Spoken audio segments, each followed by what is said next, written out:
तो गाइस, क्या तुम्हें पता है कि मेरे हाथों में क्या है?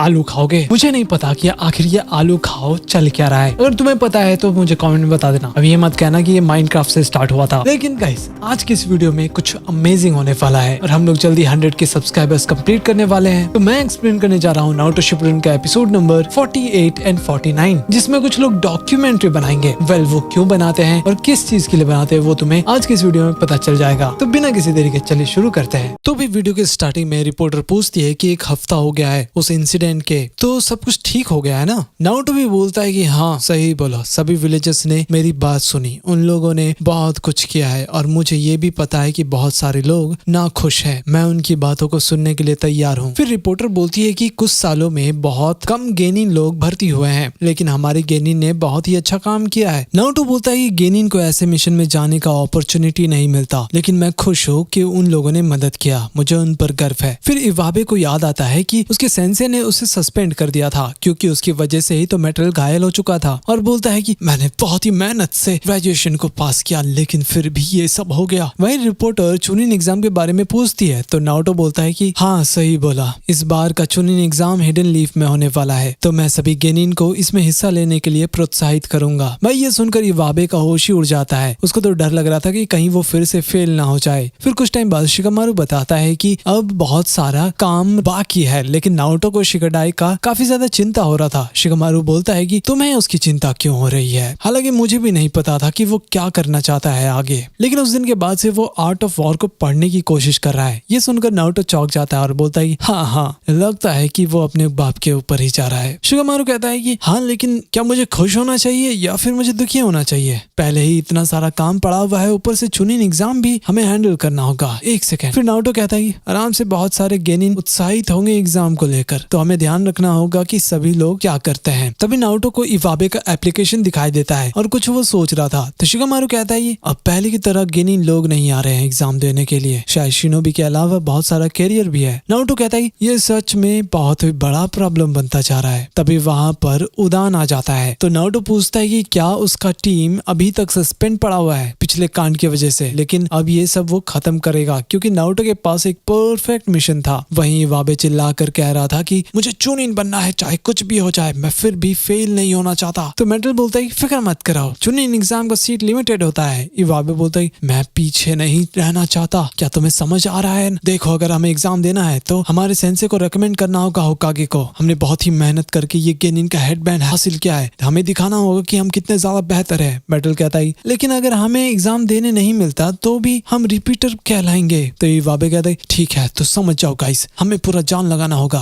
वहीं होकागे ऑफिस में टीम 7 को टास्क दिया जाता है एक डिलीवरी का, तो बोरुतो तुरंत जाकर के सभी डिलीवरी करना चाहता था। शारदा कहती है कि देखो, तुरंत का मतलब तुरंत नहीं होता है, हमें थोड़ा समय लगता है। लेकिन बोरुतो कहता है फिक्र मत करो, ये रॉबर को पकड़ने वाले से तो काम आसानी होगा ना, चलो शुरू करते हैं। तभी वहाँ पर मेटल लोग आ जाते हैं। बोरुतो लोग उन्हें देखकर बहुत ही खुश थे कि चलो सभी लोग सही सलामत है। तो इवाबे लोग उनसे माफी मांग रहे थे, ये शायद इवाबे लोग का पहला मिशन होने वाला था। तो लेडी बोलती ठीक है, तो चलो देखते हैं कि टीम 5 को कौन सा मिशन मिला है। हाँ, निंजुत्सु के एग्जाम के लिए एप्लीकेंट गिरते जा रहे हैं, तो तुम लोगों को डॉक्यूमेंट्री बनाना होगा। ये सुनकर बोरुतो एक्साइटेड हो जाता है और बोलता है कि प्लीज मुझे ले लो, ये काम हम लोग कर देंगे। लेकिन कोनामिरू बोलते हैं कि शांत हो जाओ बोरुतो, हमें दूसरा काम करना है। बोल गए हमें लोगों का मदद करना है, तो अपने मिशन पर ध्यान दो। फिर वो लोग वहां से चले जाते हैं। टीम 5 लोग कंफ्यूज हो गए थे कि ये सच में उन्हें करना पड़ेगा, क्योंकि अभी तुरंत वो लोग सस्पेंशन से बाहर आए हैं। लेकिन इवाबे बोलता है कि ये हमारा आखिरी मौका हो सकता है गाइस, अगर सही से किया तो हमारा रेपुटेशन बढ़ जाएगा। तीनों खुश हो जाते हैं। तो उडान बोलता है कि देखो, इससे कोई भी मतलब नहीं है, लेकिन अब तुम्हारा शिनोबी होने का काबिलियत देखा जाएगा। इवाबे बोलता है कि हाँ फिक्र मत करो, हम अपने एक्शन से बता देंगे। फिर थोड़ी देर बाद ली मेगाफोन लेकर के चिल्ला रहा था, वो कुछ भी बोल रहा था अब्बा जब्बा चब्बा, बिकॉज वो नर्वस हो जाता है। फिर डायरेक्टर बोलते कि ओए तुम क्या कर रहे हो, थोड़ा नेचुरल बिहेव करो ना, अच्छे से काम करने की कोशिश करो, ये बहुत ही कूल होना चाहिए ताकि और भी एप्लीकेंट्स हिस्सा ले सके। इवाबे कहता है कि ठीक है मैं समझ गया, हमें कूल दिखना है ना। फिर कैमरा रोल होता है और उनका हालत खराब हो गया था। तभी वहां पर उड़ान आ जाता है तो डायरेक्टर उसको जाकर बोलते हैं कि मुझे नहीं लगता कि ये लोग कर पाएंगे, कोई दूसरा टीम है तो उसे भेज दो। ये लोग बहुत ही ज्यादा नर्वस हो जाते हैं। उड़ान बोलता है कि मुझे माफ करना, लेकिन ये टीम खुद होकागे ने भेजा है। भाई ये सुनकर डायरेक्टर भी सोच में पड़ जाता है और बताता है कि ये लोग अभी अभी सस्पेंशन से बाहर आए हैं। वो बहुत ही ज्यादा टेंशन में था। तो उड़ान बोलता है कि आप फिक्र मत करो, ये लोग बहुत ही अच्छे शिनोबी हैं। फिर डायरेक्टर बोलते हैं कि ठीक है चलो शुरू करते हैं। कुछ टाइम बाद वो लोग कहीं जा रहे थे, उनके शरीर के अखड़न तो देखो गाइस। तो डायरेक्टर फिर से उन्हें रुकने के लिए बोलता है क्योंकि वो लोग बिल्कुल भी नॉर्मल बिहेव नहीं कर रहे थे और उसे कुछ निंजा टाइप करने के लिए बोलते हैं। इवाबे फिर अपना अर्थ स्टाइल मड वॉल का यूज करता है और भाई ये देखकर डायरेक्टर पूरी तरह खुश हो जाता है। फिर मेटल लीफ हरिकेन से पत्थर को तोड़ देता है और फिर ढेर सारे शुरिकन को फेंकता है टैंकी के तरफ, लेकिन वो अपने सब्स्टिट्यूशन जूसू से बच जाता है। भाई ये देखकर डायरेक्टर तो बौखला जाता है क्योंकि उसे यही तो चाहिए था। उड़ान बोलता है कि रुक जाओ, तुम लोग विलेज के लोगों को डरा रहे हो, पूरा एरिया तबाह हो गया है। डायरेक्टर सेंसे को बोलता है कि अगर हम लोग ये नहीं करेंगे तो अच्छा शॉट नहीं आएगा, निंजा का लाइफ बहुत ही कूल होना चाहिए। तभी फिर उड़ान बोलते हैं कि नहीं, शायद हम ये मिशन नहीं कर सकते, हमारी टीम ये नहीं करेंगे। डायरेक्टर बताता है कि ऐसा करना ठीक नहीं होगा, हम तो ढेर सारा शॉट लेने वाले थे, इतनी मेहनत जो कर रहे हैं। फिर उड़ान उन तीनों से पूछता है कि वो लोग क्या बोलते हैं, क्या कूल शॉट लेना जरूरी है। वो लोग भी बोल रहे थे कि निंजुत्सु दिखाना तो जरूरी होगा ना, तभी तो लोग ज्वाइन करेंगे। लेकिन उड़ान ये मिशन को रद्द कर देता है। डायरेक्टर बोलता है कि मैं एक चीज बताता हूँ, मुझे कोई भी लूजर टीम के साथ काम नहीं करना था इस प्रमोशन के लिए, मैं दूसरे टीम से रिक्वेस्ट कर लूंगा। आखिर लॉर्ड हुक आगे सोच क्या रहे थे। मैं ये सुनकर इवाबे बहुत ही ज्यादा गुस्सा हो जाता है। फिर वो नदी के किनारे उस डायरेक्टर के बारे में सोच रहा था और चिल्लाने लग जाता है। वो हेडबैंड को भी फेंकने वाला ही होता है। तभी वहां पर मेटल आकर उसको धो देता है और कहता है रुक जाओ, ये हेडबैंड ही बताता है कि हम लोग एक रियल निंजा है, अगर तुमने ये फेंक दिया तो समझ जाना तुम लूजर हो। इवाबे कहता है कि मैंने अभी तक इसे नहीं फेंका है। तभी वो मेटल को धोने ही वाला होता है, लेकिन सेंसे आकर उसे रोक लेते हैं और कहते हैं कि सच में तुम लोग अभी सस्पेंशन से बाहर आए हो और फिर से यही करना चाहते हो क्या। इवाबे बोलता है चुप हो जाओ, आपको कभी समझ नहीं आएगा हम लूजर के बारे में, क्योंकि आपको कभी ऐसा झेलने को नहीं मिला। उड़ान बोलता है तुम्हें लगता है कि मैं हमेशा से ऐसे ही था। हाँ सही बोला, तुमने मुझे कभी देखा ही नहीं है कि मैं कितना ऑकवर्ड था।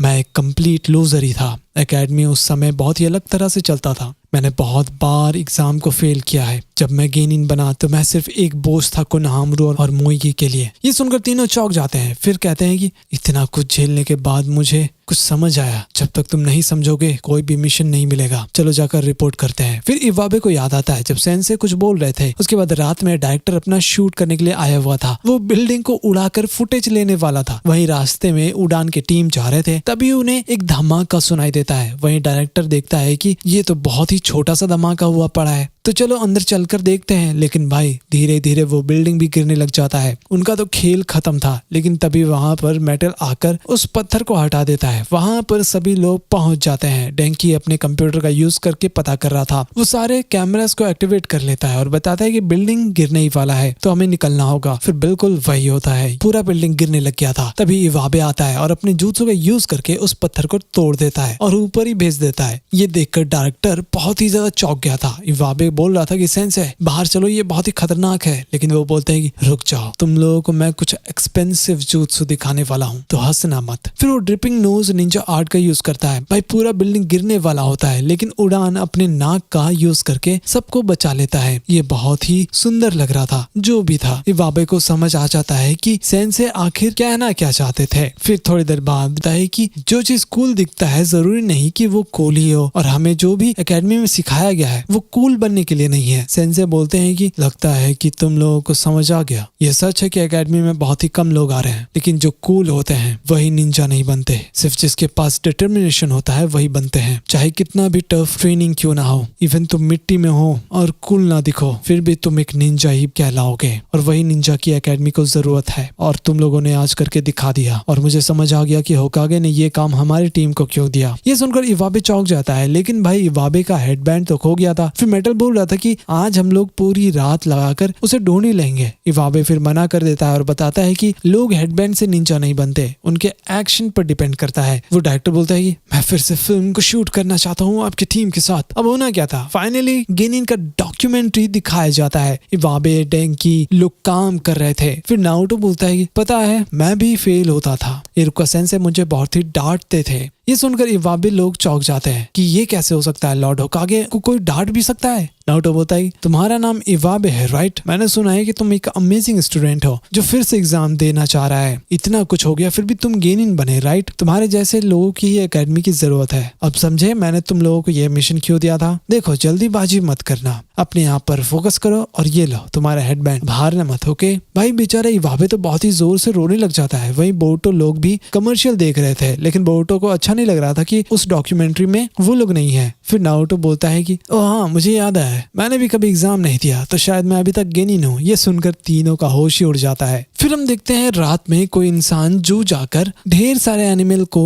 खोल देता है। भाई ये क्या मतलब हुआ? फिर अगली सुबह सुमिरे की टीम जा रहे थे अपने अगले मिशन को लेने के लिए, लेकिन वहां पर तो बोरुतो की टीम अपना लड़ाई झगड़ा में लगे हुए थे। फिर थोड़ी देर बाद सुमिरे, वासाबी और नामिडा जो टीम 15 थे, उनको काम दिया जाता है वो जू के भागे हुए एनिमल्स को वापस लाना। और जो ये रिक्वेस्ट किया था ना इस काम के लिए, उसका नाम सुइका था। वो बहुत ही ज्यादा खुश थे कि यार चलो कोई तो मदद करने के लिए मान गया। फिर उनके टीचर हना भी चेक करती है कि कौन कौन से एनिमल भाग गए हैं और देखती है कोई खतरनाक जानवर तो नहीं है। वेल वैसा तो कुछ था नहीं, तो ये काम उन लड़कियों पर ही छोड़ देती है। फिर भाई अपना साए हनाबी से पूछता है कि सुमेरे कैसा कर रही है। वो लोग थोड़ी देर तक उसके बारे में बातें करते हैं और हाँ, हमें ये भी पता चलता है कि वासाबी और नामिडा को सुमेरे का असली सच्चाई के बारे में नहीं पता है कि वो नुए से कनेक्टेड है। वहीं सुमेरे सोच रही थी कि क्या उन दोनों को सच्चाई के बारे में बताना चाहिए या फिर नहीं, लेकिन वो रुक जाती है। फिर अगले दिन सुमेरे अपनी टीम को नए नए कपड़े देती है इस मिशन के लिए और एक सेंट भी लगा देती है ताकि एनिमल्स को पता नहीं चले कि ये ह्यूमंस है। फिर मिशन चालू हो जाता है। धीरे धीरे करके वो लोग एनिमल्स को पकड़ना चालू करते हैं, लेकिन नामिडा और वासाबी के बीच थोड़ा सा मिसकम्युनिकेशन हो जाता है, जिसकी वजह से दोनों एक दूसरे से ही भिड़ने लग जाते हैं। तभी वहां पर एक बंदर आता है और वो एनिमल केज का चाबी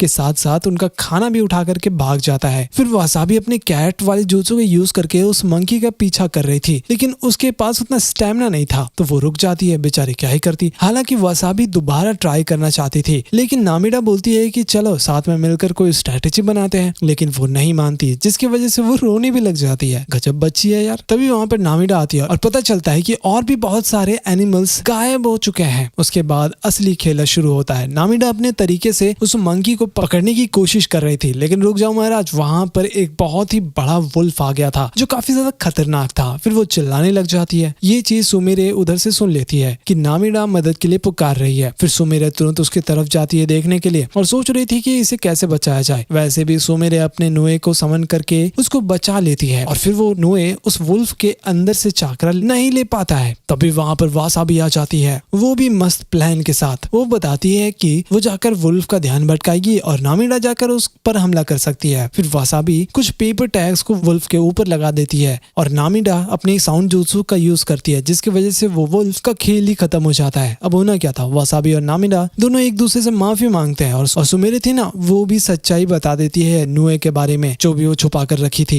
लेकिन सरप्राइज गाइस, उनको पहले से ही नुए के बारे में पता था। वो लोग चाहते थे कि सुमेरे खुद अपने मुंह से बताए और तभी वहां पर उनकी टीचर आ जाती है और उनको उन लोगों पर बहुत ही ज्यादा गर्व था कि सबने मिल करके ये मिशन को पूरा किया। कुछ टाइम बाद वो लोग बैठ करके खाना खा रहे थे और बात कर रहे थे चुनिन एग्जाम के बारे में। वेल इनके मिशन के बारे में बोरुतो और मित्सुकी को भी पता चल जाता है। तभी वो मंकी आ जाता है और फिर से वो उनका खाना लेकर भाग जाता है। जैसा कि तुमने देखा, इवाबे, टेंकी और मेटल ने मिल करके एक डॉक्यूमेंट्री बनाया। हाँ, वो लोग नर्वस तो होते ही है, ये तो हमें पता ही है। और भाई जो उड़ान का जुत्सु था वो किसी ने शायद एक्सपेक्ट भी नहीं किया होगा। खैर मिलते हैं अगली वीडियो में, लेकिन जाने से पहले वीडियो को लाइक और चैनल को सब्सक्राइब करना बिल्कुल भी मत भूलना। नेक्स्ट वीडियो तक शायद 100 के सब्सक्राइबर कंप्लीट हो जाएगा, राइट?